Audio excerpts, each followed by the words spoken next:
So I remember very well from way back in the day.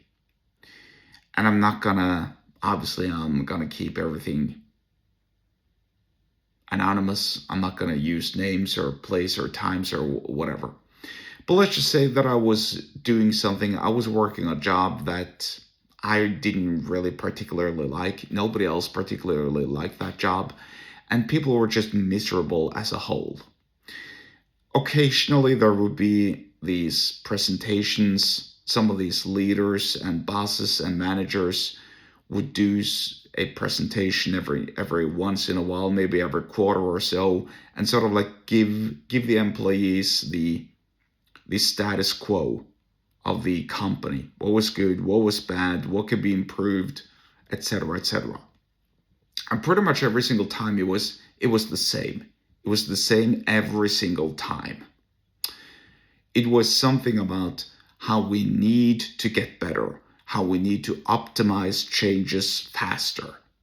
I don't even know what that means. Optimizing changes, or it was more so optimizing changing processes faster. I don't even know what that means. How do you optimize a changing process faster? What sort of process are we talking about? How can you optimize a changing process? You can't optimize a change because a change is difficult.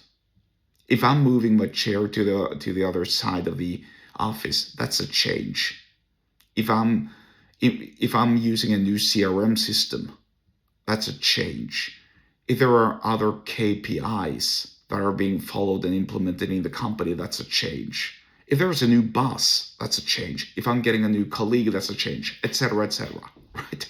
So it's just too vague, and it would always be these vague presentations with mostly just nonsense, just these cliches and vague expressions that people really didn't understand. And then towards the end of each presentation, there would be some announcements. Usually those announcements would be something along the lines of, oh, by the way, you're going to lose these perks. You're going to lose these benefits. You're going to get reduced pay.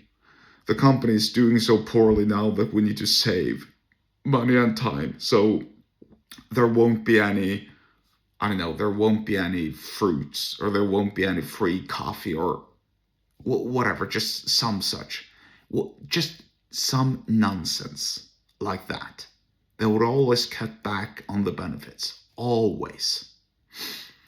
And then every single time after these quarterly presentations, people would sit around the lunch table and vent, lament, complain, and moan about their situation, about how much they're sacrificing for their job, how much time and energy they're investing into this job, and how little they're getting paid back. Yes, they're getting paid a salary, but the salary is crap, and they're losing benefits, like I just said. And instead of doing something about it, instead of taking that time and energy, the anger and the annoyance and the irritation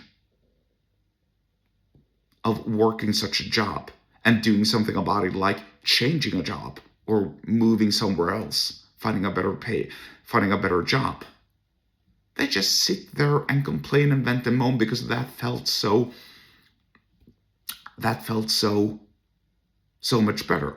And it was at that time I realized that people who just prefer to sit and complain and vent and moan, those are really the lowest common denominator. These are the pool of average Joes, literally. These are people who either don't aspire to anything, who are lazy inherently, who don't want to challenge themselves, who don't even want to look themselves in the mirror and say that, oh, look, I'm not valuable in the marketplace. I need to get valuable. It's as simple as that. Because if you aren't valuable in the marketplace, then how the hell can you deserve to get perks and benefits? That's just the brutal, raw, honest truth. This is actually something that Jim Rohn told Tony Robbins way back in the day. We're all equals, but we're not equals in the marketplace. So think about that. and use your time and energy to become more valuable in your marketplace. That's what I'll leave you with there. If you want to learn more about time and energy management, then get subscribed to my email list. The link to do so is below the episode description wherever you are watching and or listening to this. And I'll see you there. Bye bye now.